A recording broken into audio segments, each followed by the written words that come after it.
in eight villages in Chipinge.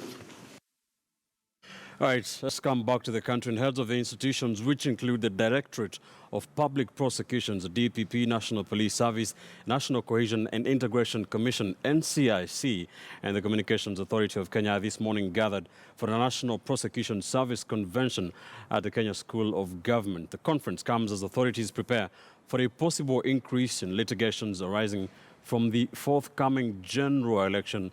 Our reporter Shadrach Miti is already at the Kenya School of Government to follow the proceedings for us. Shadrach, good morning. What are we expecting from this conference? Well, Ben, good morning indeed. And this is the third National Prosecution Convention, Service Convention that is about to begin, or it just began a few minutes ago, right inside there in the hall. And remember, this convention is coming just a few like 1.5 months to the general election, and it's no wonder the theme for this year's convention is upholding integrity for electoral justice, the role of the Office of the Director of Public Prosecution. Remember, in the past we've had, or just in the run-up to this year's campaigns, we've had so many issues arising from electoral offences, misconduct, and all other things that emanate from the process of elections. And so this convention, among many other things that shall be addressed by key speakers, shall be seeking to lay down some of the key procedures that shall be adhered to during and after election, so that justice is served through election. And so perhaps to get exactly what shall be happening in this convention, we are joined by Dorcas Odwor, Secretary Public Prosecutions, who is going to give us exactly what is going to happen. So, Madam Dorcas, welcome to KTN News, and please just tell us exactly what do we expect from this convention. Okay, this convention is actually a statutory requirement. Under the ODPP Act, we are expected to hold a prosecutors' convention once every year, and during that period, we are supposed to tackle topical issues, and amongst them we are supposed to tackle emerging issues.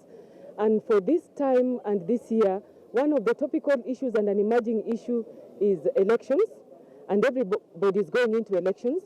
In order for us to ensure a free, fair and credible election, the role of the ODPP is very crucial. Under Article 157, the DPP is that institution that is supposed to undertake prosecution of all criminal offences. As you know, now, the Electoral Offences Act falls squarely under the Office of the Director of Public Prosecutions. Other than electoral offences, during elections, all other penal code offences, what we call street offences, also occur. So we are also supposed to take part in bringing to account those who offend other legislations. Now, you know that elections is a very complex issue. The legislation is very new. So the DPP had to appoint about 105 prosecutors who will be unveiled today, who will be specifically taking part in electoral offences, but all other prosecutors also are equipped to undertake prosecution of electoral offences.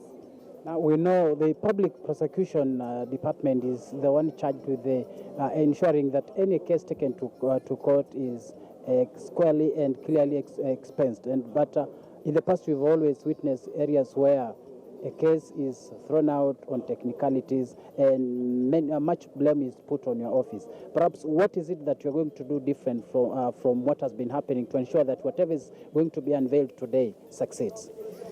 As you know, that a criminal case is not the purview of one institution. We have got 5 criminal justice institutions that take part in a criminal prosecution. We have the investigators, we have the prosecutors, we have the adjudicators, we have victims who are now active participants in a criminal court.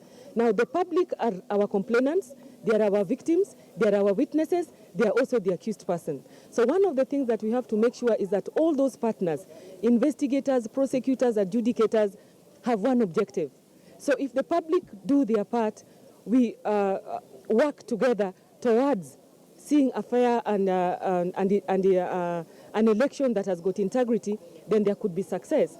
The investigators investigate and the prosecutor prosecutes. Sometimes there are variables that come in during investigations, and I'll just tell you one of them. People can easily report, but you see that when you report, people politicize these offenses. It becomes either a tribal something, or it becomes a party offense. And people are afraid to come in as witnesses, although they had recorded statements. They're afraid to come into court. So I'm also saying that something like witness protection services to all those people who report and are witnesses is very crucial. So in other words, I'm saying for us to succeed, and that is what we are going to say here today, all the criminal justice agencies must work together towards one objective, and that is upholding the rule of law and bringing those who are accused to account. And finally, before I let you to go, one of the key of electoral offense that runs through is the issue of hate speech.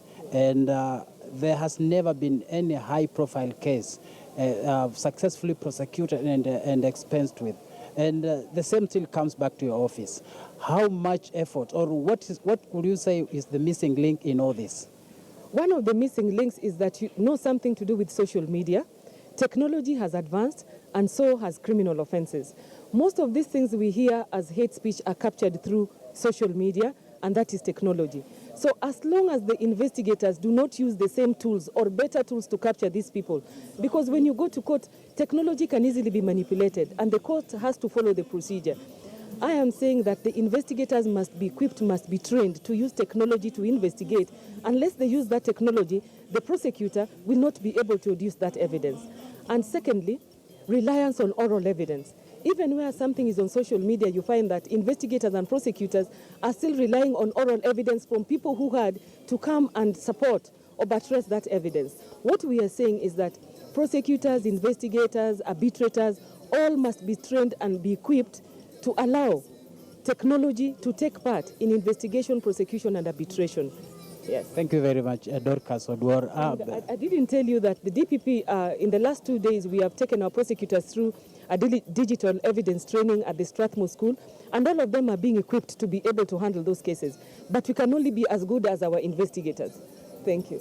Thank you very much, Dorcas Odwor, Secretary Public Prosecution. Now, Ben, as you've had so many challenges, but the objective is to ensure that those challenges are surmounted, to ensure that the entire process is successful. Remember, among many other things that shall also be addressed here is looking at the separation between freedom of speech and hate speech. And in all this, we shall be hearing speeches from the Director of Public Prosecution himself, Keriako Tobiko, and the keynote address on this event shall be from the Chair IEBC, Wafula Chebukati, who shall be arriving here anytime, because according to the program, we should be speaking between 10 to 10:30. And so those are some of the issues we are looking for here. And remember, this is an event that is bringing so many stakeholders in the electoral process together with a view to ensuring that all clear ways are put or are laid down to ensure that